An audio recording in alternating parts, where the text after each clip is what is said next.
네, 여러분에겐 굉장히 어색한 성경이죠? 말라기. 구약의 맨 마지막, 성경의 맨 마지막 장입니다. 구약 1331페이지, 말라기 4장 2절입니다.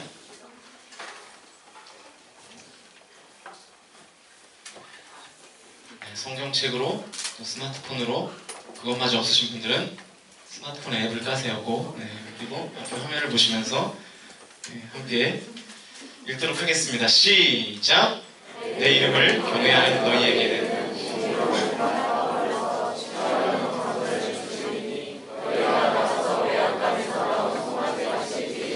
아멘. 우리 아멘 합시다. 오늘은 회복 탄력성을 키우라, 회복 탄력성을 키우라 라는 제목으로 하나님 말씀 증거하도록 하겠습니다. 여러분, 지금 우리 사회가 여러분을 뭐라고 부르는지 여러분 자신은 아십니까? 여러분을 지금 사회는 뭐라고 부르죠? 그렇죠. 요즘 이런 용어들이 하도 많아서 다 기억할 수도 없는 것 같아요, 이제는. 고전적인 이제 단어가 되었는데요. 88만원 세대. 요즘 조금 또 나오는 얘기들이 M4 세대. 다 포기했다 그 얘기죠. 요즘은 또 무슨 청년들을 수저에 비유하더라고요. 아세요? 수저. 이제 하다하다 여러분이 수저가 됐어요. 수저, 숟가락. 그거 아십니까? 게다가 등급도 있어요. 금수저, 은수저, 동수저, 흑수저. 흑수저래요. 흑수저. 최근에 이 포털과 SNS에 이 수저 등급표가 공개됐습니다. 마음은 아프시겠지만 잠깐 소개를 해드리면, 부모님의 자산이 20억 원 이상 또는 가구 연수입이 2억 원 이상이 되는 가정의 청년 자녀가 금수저랍니다. 그러니까 재산이 20억, 그리고 여러분의 가정에 1년 매출이 아니고 1년 연봉이 2억 원이 되는, 우리나라에 상위 한 1% 정도 된다 그래요. 은수저는 자산 10억, 여기 A 이름도 아니고 아무튼 10억과 가구 연수입이 8천만 원 이상. 상위 3%인데요. 이게 은수저. 금수저 손 들어보세요. 은수저. 흑수저 때 다 들겠죠? 동수저는 자산 5억 원, 가구 연수입이 5,500만 원. 마지막이 흑수저인데요. 흙을 퍼먹고 사는 가정이나 청년을 얘기하는 건 아니고, 자산 5천만 원 이하의 가구, 그리고 연수입이 2천만 원 이하에 해당하는 경우를 말한다고 합니다. 심지어 이제 그 페이스북 이런 데를 보면 노수저, 플라스틱 수저, 이렇게 더 세분화되기도 한데요. 여러분 어떤 수저를 물고 태어나셨는지 모르겠어요. 저는 최근에 한 책에서 이 시대의 청년을 에코 세대라고 이렇게 명명하는 그런 내용을 보게 되었습니다. 이 에코가 무슨 뜻입니까? 메아리라는 뜻이잖아요. 메아리. 왜 여러분이 메아리 세대인가? 무엇에 대한 메아리인가? 그게 뭐냐면, 이 베이비붐 세대에 대한 메아리로서 태어난 자녀들이 바로 여러분이라는 거죠. 실제로 여러분의 부모님들이 거의 다 이 베이비붐 시대에 태어나신 분들입니다. 6.25 전쟁 이후에 출산이, 원래 전쟁이 있고 난 다음에 출산이 급증하거든요. 왜 그럴까요? 이 생명이 죽는 것들을 경험했기 때문에 할 수만 있으면 이제 자손을 많이 이렇게 낳으려고 하는 인간의 어떤 욕구가 있는 것 같습니다. 그래서 요즘 출산율이 계속해서 떨어진다 그러는데 전쟁이 나야 되는지 잘 모르겠지만, 아무튼 이렇게 전쟁이 있고 난 다음에는 출산율이 급증하는 그런 현상이 있다고 합니다. 그래서 어쨌든 6.25 전쟁 이후에 출산이 급증하면서 이 1955년부터 63년 사이에 태어난 사람들을 베이비붐 세대, 베이비 부머 이렇게 부르죠. 이 급증한 세대들이 자녀를 낳았겠죠. 부모님들의 이 개체수가 많으니까, 사람 수가 많으니까 당연히 자녀들을 많이 낳았겠죠. 그래서 1979년부터 1992년 사이에 태어난 세대들을 에코 세대 이렇게 부릅니다. 그러니까 여기 다 아마 들어갈 거예요. 저기 부장님 빼고는 다 들어갈 것 같은데 다 들어갑니다. 이 베이비붐 세대가 낳은 자녀들이라고 해서 여러분이 이제 베이비붐 세대의 메아리, 그래서 에코 세대라고 불리는 거죠. 그래서 여러분들이 지금 고통받고 있는 거예요. 왜냐하면 청년들이 지금 너무나 많기 때문에. 그렇죠? 일자리는 한정이 되어 있는데 여러분은 너무나 많으니까 이제 수요는 많고 공급은 적으니까 당연히 청년들이 고통받는 거죠. 일자리의 수요는 많은데 공급이 없으니까 이제 뭐 박터지게 싸울 수밖에 없는 거고요. 그래서 여러분들이 아파하고 상처받고 그러는 거죠. 이력서를 뭐 수백 장 쓴 사람들이 부지기수래요. 아직 여러분에게 현실인지는 잘 모르겠으나 100장 넘게 쓰는 사람도 정말 많고요. 채용 면접에 들어가서 인격 모독을 당하고 대체 왜 직장 면접을 가는데 여자친구 있는지 남자친구 있는지 왜 물어보는지 모르겠어요. 또 찍힐까봐 또 떨어질까봐 항의를 할 수 있습니까 없습니까? 없죠. 다 미생들인데 못하고 또 창의력을 테스트한다는 명목으로 말도 안 되는 황당 질문을 해대기도 하죠. 여러분도 한번 풀어보시겠습니까? 골드만삭스라는 대기업의 면접 질문이랍니다. 당신의 몸이 연필 크기로 줄어들어서 믹서기 속에 갇히게 되었다면 어떻게 빠져나오겠는가? 이게 직장 응시 면접이었다고 합니다. 또 어떤 한 회사는 이 조립식 가구를 만드는 회사인데 혹시 아십니까? 우리나라에서 들어왔는데 이케아라는 회사인데요. 거기는 면접을 이렇게 본대요. 응시자가 면접장에 들어오면 면접관이 자리에 앉으라고 이렇게 할 거 아니에요. 의자가 하나 준비되어 있고 자리에 앉으라고 하는데 의자가 없고요. 나무떼기 몇 개가 있대요. 무슨 얘기예요? 조립해서 앉으라고 이렇게 의자를 만들어 놓고 조립하면 이제 그 다음 관문을 통과하는 거고 그렇지 않으면 그냥 그 자리에서 앉지 말고 그냥 나가라 이렇게 되는 거죠.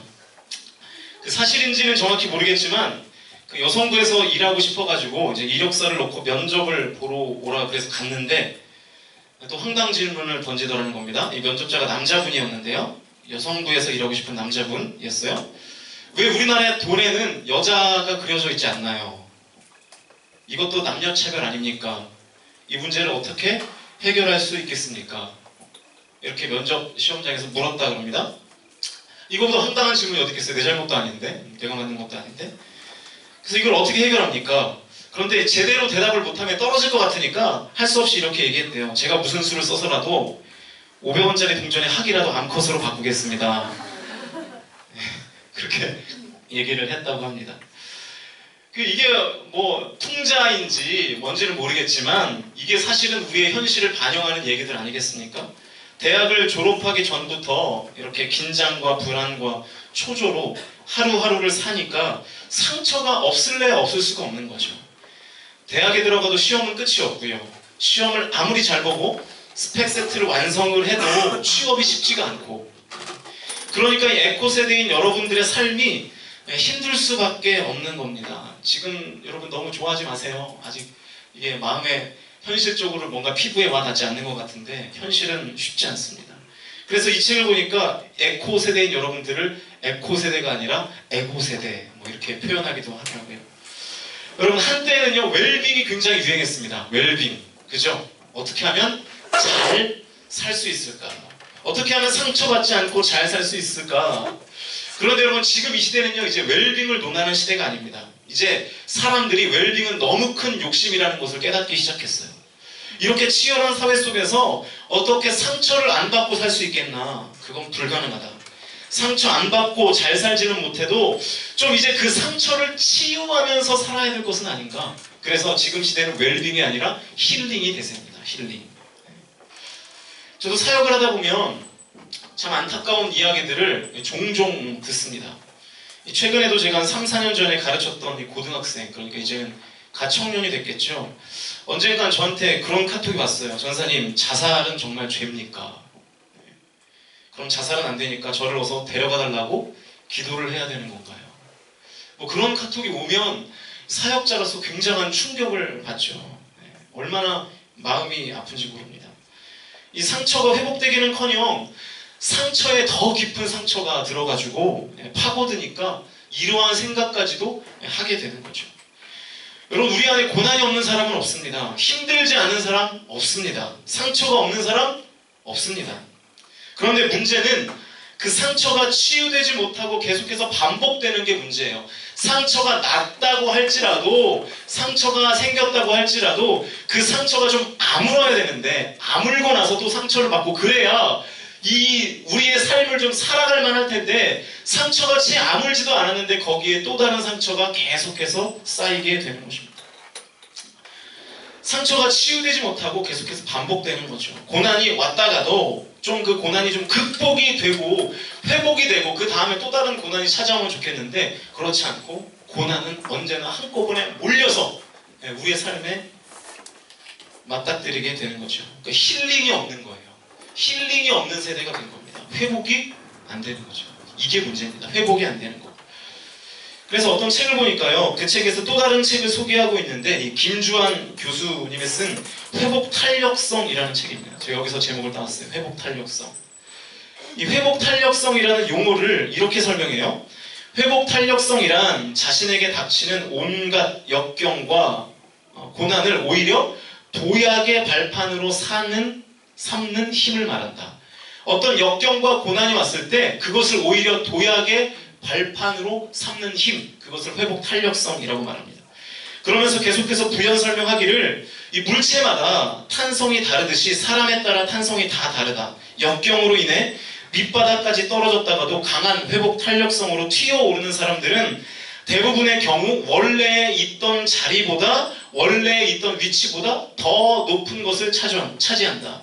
그래서 어떤 불행한 사건이나 역경에 대해서 어떤 의미를 부여하느냐에 따라 불행해지기도 하고 행복해지기도 한다. 이게 회복 탄력성이라는 거예요.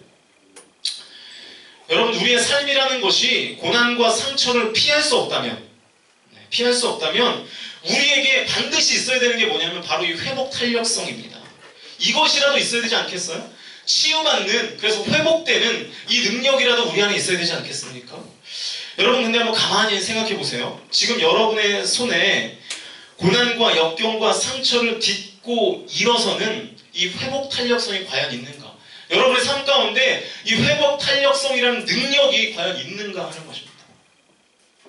제가 가만히 생각해 보니까 회복 탄력성으로 수많은 사람들이 일어난 이야기가 기록되어 있는 책이 하나 있어요. 그게 뭘까요? 이게? 성경이죠, 성경. 성경만큼 그런 얘기가 많은 책이 없습니다. 요셉을 보십시오. 요셉은요, 형들의 질투 때문에 애굽의 노예로 팔려갔던 절망적인 상황에서도 그 운명에 절대로 굴하지 않고 기어이 우뚝 일어서는 회복 탄력성을 보여주죠. 다윗도 마찬가지입니다. 오랜 기간을 사울에게 쫓겨다니며 숨어 지내었던 이 다윗 역시 인내 끝에 결국에는 한 나라의 왕으로 우뚝 서게 되죠. 여러분, 욥이라는 인물을 아십니까? 욥은 요즘으로 말하면 번창한 사업이 갑자기 부도가 났고 엎친 데 덮친 격으로 불치병에 걸리게 되었습니다. 믿었던 친구들은 욥을 막 질책하고요. 심지어 아내에게까지 조롱을 당하는 비참한 상황에 처한 인물이었습니다. 그러나 성경은 절대로 욥이 심각한 우울증에 걸렸다거나 삶을 비관해서 자살했다고 기록하고 있지 않습니다. 오히려 욥은 기어이 그 난관을 극복해내고 벌떡 일어나서 말 그대로 회복 탄력성이 무엇인지를 삶으로 보여진 인물, 그 사람이 바로 욥이죠. 저와 여러분은 어떻습니까? 우리는 모두 다 상처를 받으면서 살아갑니다. 한 주간 동안 여러분 상처 참 많이 받으셨죠? 어떤 사람의 말, 직장의 상사, 학교, 가정에서 수많은 상처들을 받고 우리 살아가죠. 여러분, 제가 일주일 동안 교역자실에 앉아있다 보면 이 상처받았다고 하는 수많은 성도님들의 이야기를 듣습니다.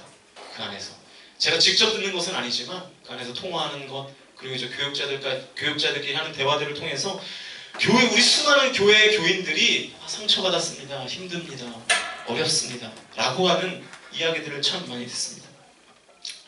한 주간 동안에 이 세상에서 살면서 받은 상처들이 어마어마한 거죠. 그렇다고 교회에 와서는 뭐 상처를 안 받는가?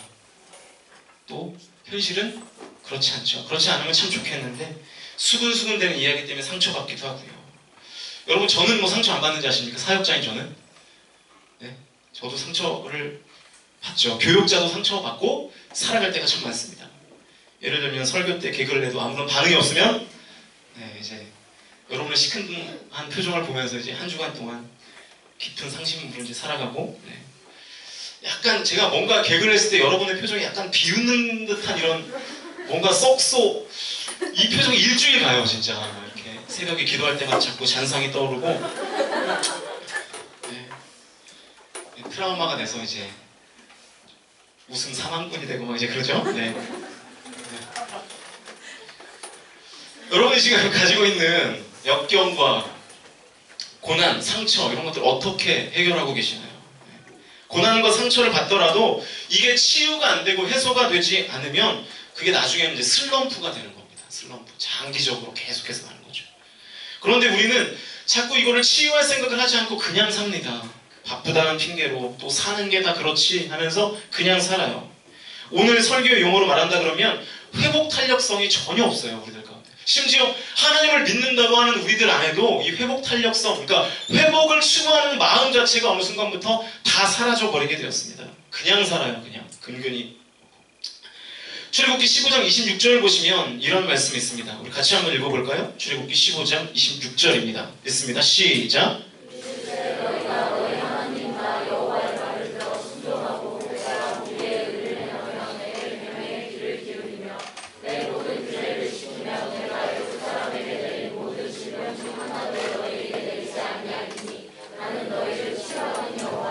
자, 기억은 안 나시겠지만 수련회 때 나눈 말씀입니다. 하나님 자신을 어떻게 소개하고 있습니까? 나는 뭐 하는 여호와? 치료하는 여호와시니라.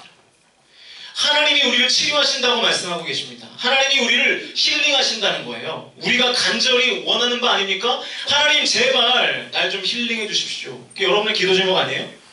그런데도 우리는 왜 힐링하지 못할까요? 예배에 나옴에도 불구하고 왜 우리는 회복되지 못할까요? 이 앞에 것들이 안 돼서 그렇습니다. 너희가 너희 하나님 나 여호와의 말을 들어. 이게 안 돼서 그래요. 앞에 게.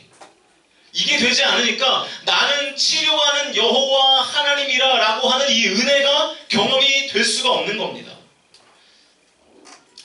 여러분 특별히 우리 자매들은 피부 탄력을 회복하기 위해서 많은 노력들을 하시죠. 네. 정말 많이 해요. 네. 저는 뭐 잘 몰라가지고 제가 네이버에 쳐봤어요. 뭐라고 쳐봤냐면 피부 탄력 이렇게 쳐보니까 연관 검색어가 피부 탄력 크림, 피부 탄력 레이저, 슬리밍 무스. 이게 뭐예요? 슬리밍 무스? 이것도 할까? 스파이더 리프팅? 아, 그거 이거?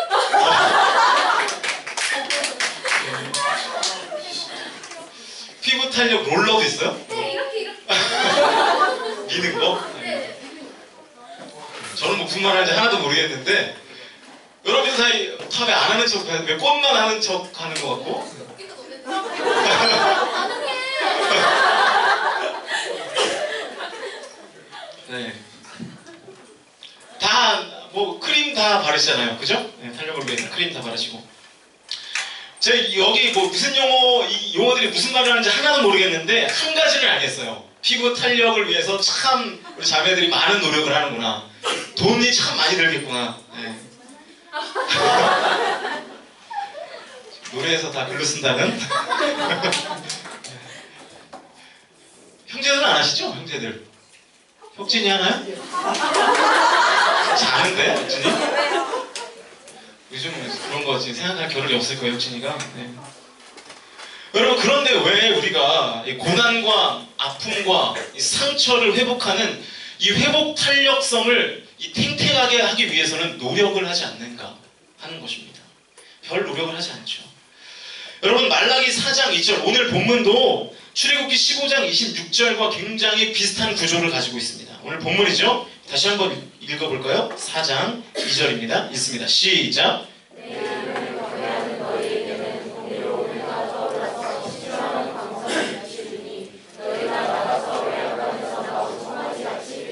자, 뒷부분을 보니까 뭐라고 말씀하고 있습니까? 치료하는 광선을 비추리니 너희가 나가서 외양간에서 나온 송아지같이 뛰리라. 외양간에서 나온 송아지같이 뛰리라. 하나님의 치료하심으로 다 회복된다는 거 아니에요? 그냥 회복되는 정도가 아니고 외양간에서 나온 송아지처럼 막 이리 뛰고 저리 뛰고, 그러니까 엄청난 회복의 능력을 다시금 덧입게 된다라고 하는 그런 말씀입니다. 완전한 회복이 가능해진다는 거예요. 우리가 다 이것을 원하지 않습니까? 뭔가 생기 있어지고 나의 예배와 나의 영성이 더욱더 회복되어지고 풍성해지는 것, 우리가 다 원하는 거 아니에요? 회복되기를 원하고 살아나기를 원하고 활력이 있기를 원하는 거, 그게 다 우리의 소원입니다. 그런데 이 말씀에도 동일하게 전제 조건이 있습니다. 그 전제 조건이 뭡니까? 내 이름을 경외하는 너희에게. 하나님의 이름을 경외함이라는 조건이 필요합니다. 아무나 하나님이 외양간에서 나온 송아지같이 뛰게 하시는 것이 아니라는 것입니다. 하나님의 이름을 경외하는 사람들을 하나님은 회복시키는 것이지, 하나님의 이름에 대한 경외 없이 외양간에서 나온 송아지같이 펄쩍펄쩍 뛰는 능력을 경험할 수는 없다라고 하는 것이죠. 이 지점이 오늘 설교의 포인트인데요. 그냥 시간만 보낸다고 회복되는 것이 아니라 하나님을 경외하는 그 사람을 하나님은 회복시키신다라고 하는 것입니다. 여러분, 경외가 뭡니까? 경외. 지난번에도 한번 설명을 드린 것 같지만, 경외는 사전적으로 보면 공경하면서 두려워하는 것을 경외라고 합니다. 공경하면서 두려워하는 것. 그 대상의 존재가 너무 크고 존경스러워서 공경하면서 또 내가 도저히 그 존재를 감당할 수 없기에 생기는 두려움이 바로 경외입니다.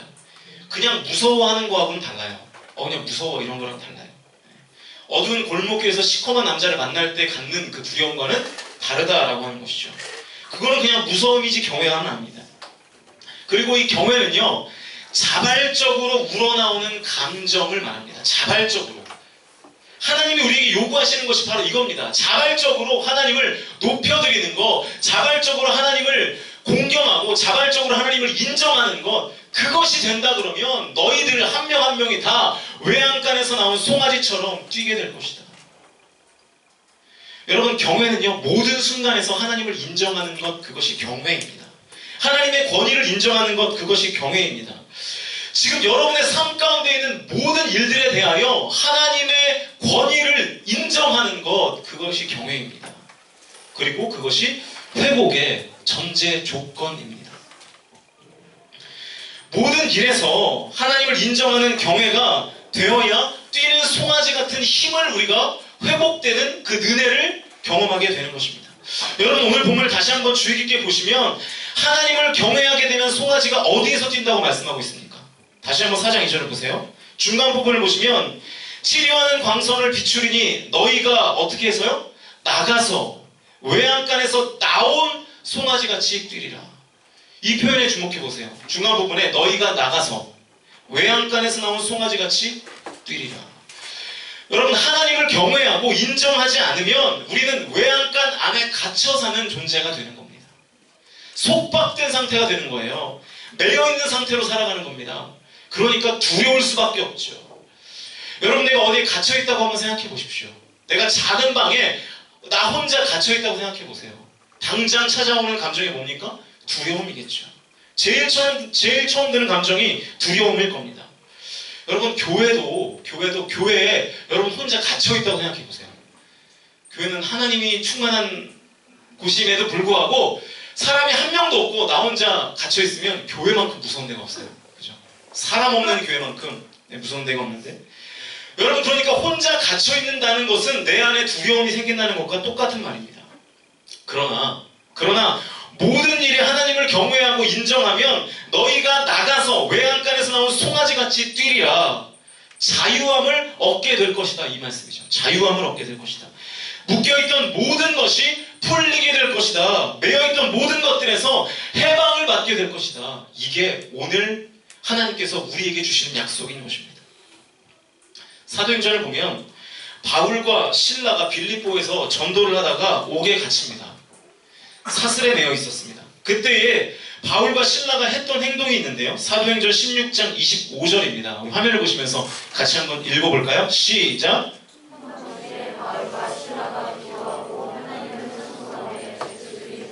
자, 밤중에 바울과 실라가 감옥에서 했던 게 뭐예요? 하나님을 찬송하며 기도하고 하나님을 찬송했습니다. 감옥에서 뭐 했습니까? 기도하면서 하나님을 찬송했습니다.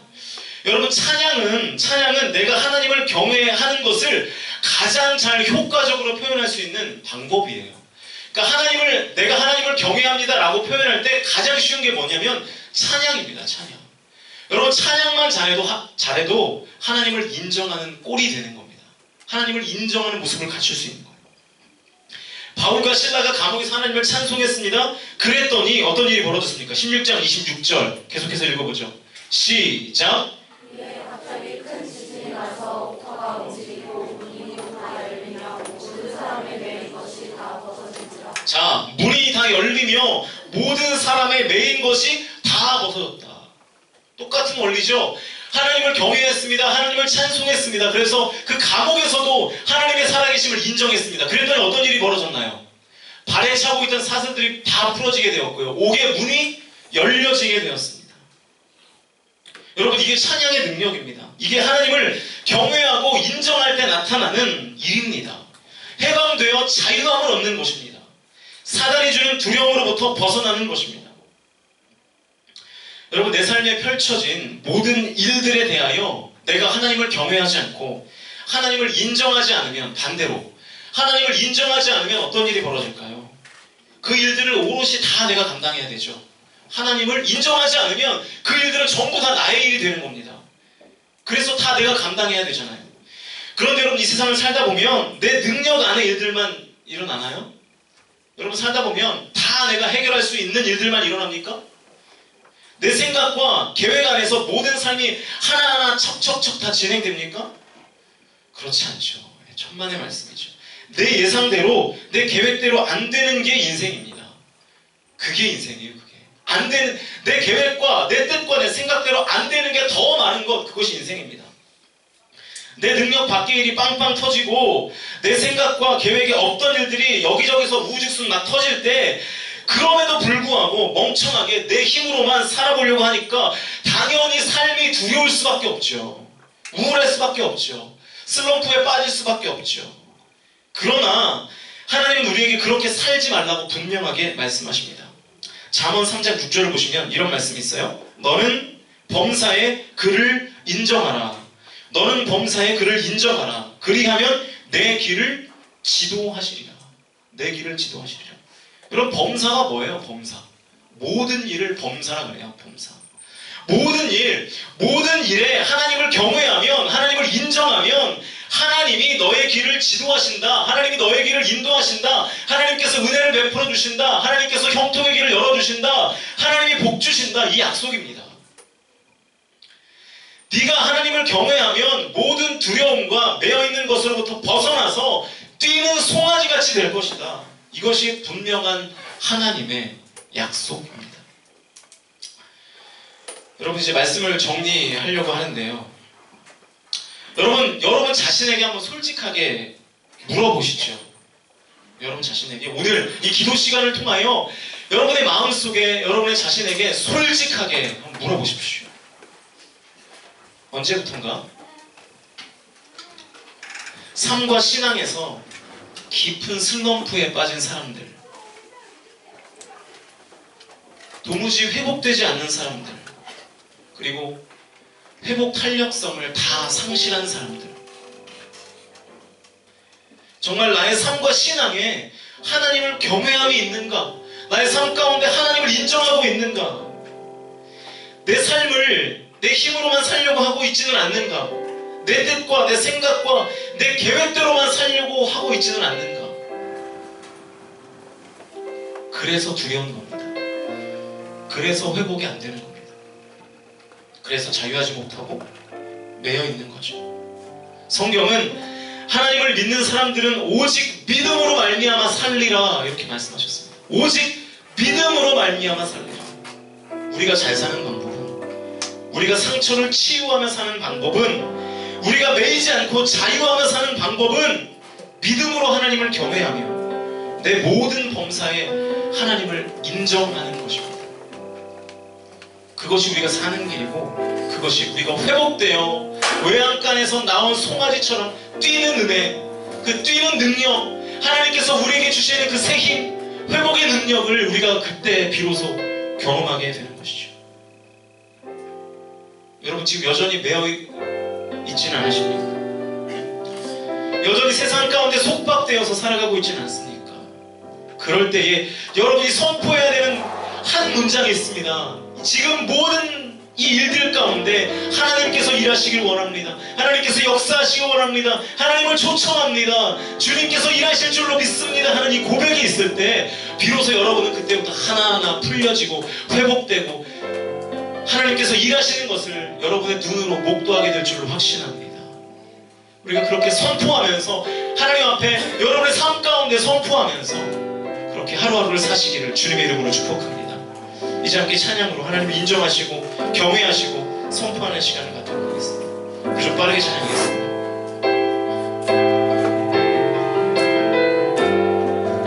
내 구주 예수님, 내 구주 예수님, 주 같은 분은 없네. 내 평생에 찬양하리 놀라운 주의 삶. 여러분 괜찮으시면 우리 자리에서 다 일어나서 찬양하시겠습니다. 위로자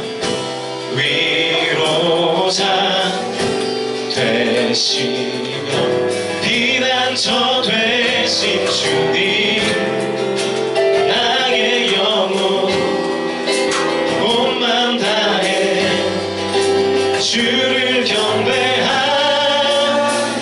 다시 한번 내 구주 예수님,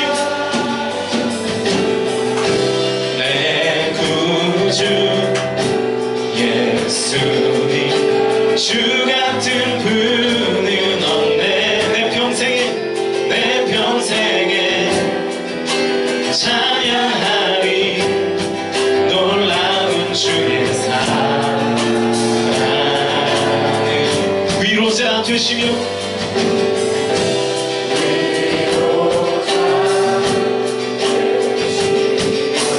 피난처 되신 주, 나의 영혼 온 맘 다해 주를 경배하니. 외칩시다. 온 땅이여 주님께, 온 땅이여 주님께 외쳐라.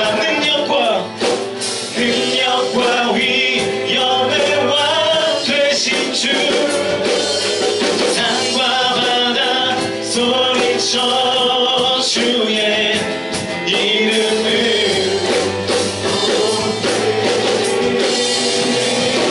수행하니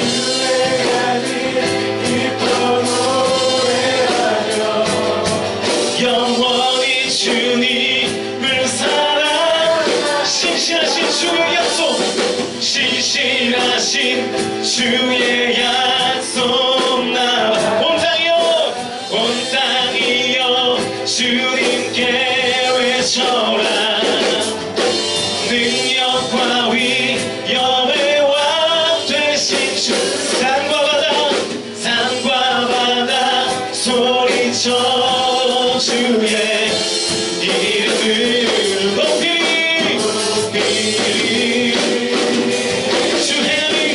주행하니 기뻐 노래하며 영원히 주님을 사랑하니. 신실하신 주의 약. 다시 한번 고백합시다. 온 땅이여 주님께 외쳐라. 능력과 위엄의 왕 되신 주, 산과 바다 소리쳐 주의 이름을 높이리.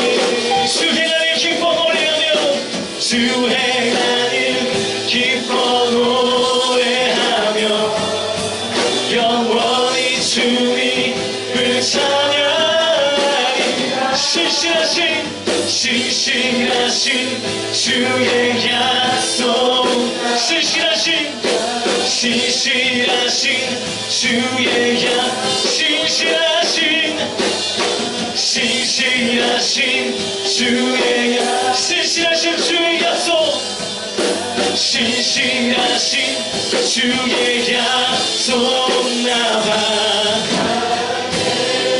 기도하실 때에 여러분 하나님의 능력을, 하나님의 이름을 선포하면서 기도합시다.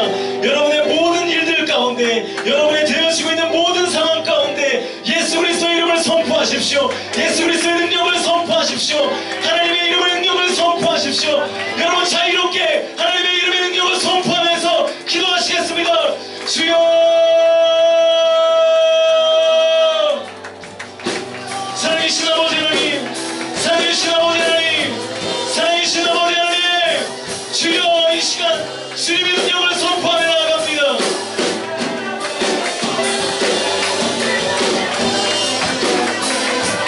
하나님, 우리의 모든 일들 가운데, 우리의 모든 상황 가운데 하나님을 경외하기를 원합니다. 주님께서 역사하여 주시기 원합니다. 그럴 때에 우리가 회복하게 될 줄로 믿습니다. 그럴 때 우리가 온전히 될 줄로 믿습니다. 그럴 때 우리가 하나 되어질 줄로 믿습니다. 주여, 우리의 모든 일들 가운데, 우리의 모든 상황 가운데 주 예수 그리스도의 능력이, 하나님의 이름의 능력이 하나님 할 수 있도록 주여 역사하여 주시옵소서. 선포합니다. 선포합니다. 선포합니다. 하나님, 우리의 모든 삶 가운데 주여 함께하여 주셔서 하나님께서 다스려 주시옵소서. 하나님께서 책임져 주시옵소서. 주님의 능력과 하나님의 권능이 하나님 우리의 모임 그리고 우리의 삶 가운데 임할 수 있도록 주여 함께하여 주시옵소서.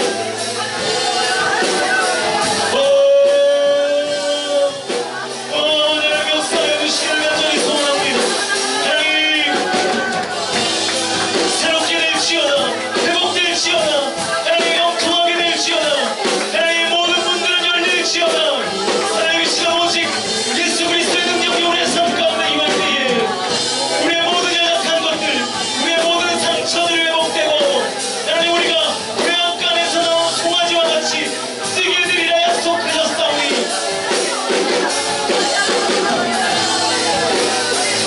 우리 안에 그 능력, 하나님 그 회복의 능력들이 하나님 임할 수 있도록 주여 함께하여 주시옵소서. 아버지, 아버지, 시간 주님의 능력을 선포하며 나아갑니다. 하나님, 나의 모든 삶의 공간에 예수 그리스도께서 다스려 주시옵소서. 나의 모든 삶의 영역에 예수님의 터치와 주님의 살아계심과 성령님의 임하심이 하나님 나타날 수 있도록 주여 함께하여 주시옵소서. 아버지, 하나님 역사하여 주시기를 원합니다. 하나님, 하나님 임하여 주시기를 간절히 소원합니다.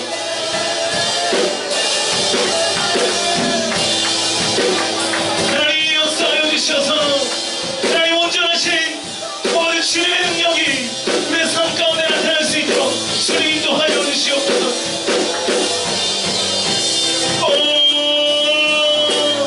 하나님, 아버지 주님의 이름을 부릅니다. 하나님 모든 삶 가운데 주의 이름을 경외하며 나아가기를 소원합니다. 우리를 치유하는 여호와 하나님을 경험하기 원합니다. 우리를 치료하시는 여호와 하나님을 경험하기 원합니다.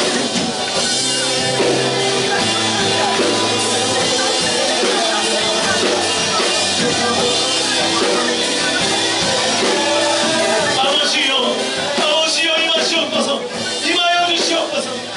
하나님, 주님 우리에게 임하여 주시옵소서. 주여 우리에게 임하여 주시옵소서. 주여 우리에게 임하여 주시옵소서. 오늘 지금 이 시간 우리 가운데 성령의 충만함을 함께하여 주시옵소서.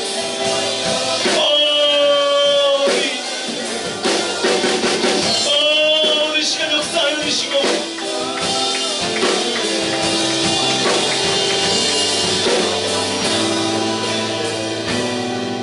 우리가 예수 그리스도의 이름의 능력을 선포할 때에 우리의 삶의 모든 연약한 것들이 회복될 줄로 믿습니다. 우리의 어려워진 모든 환경들이 풀려지는 역사가 있을 줄로 믿습니다. 우리 육체적 질병도 치유될 줄로 믿습니다. 우리의 모든 상황은 역전될 것을 축복하며 나아갑니다. 하나님 임하시옵소서. 주의 역사하여 주시옵소서. 오직 우리가 주님을 경외할 때에 하나님 우리가 외양간에서 나와 뛰어 다니는 송아지처럼 뛰게 될 것을 믿음으로 선포합니다. 지금 우리 삶 가운데 그렇게 역사하여 주시옵소서. 언제나 우리를 사랑하시는 예수 그리스도의 이름으로 기도합니다. 아멘. 우리 하나님께 영광의 박수를 드리겠습니다. 오늘 우리 가운데 함께 하실 줄로 믿습니다.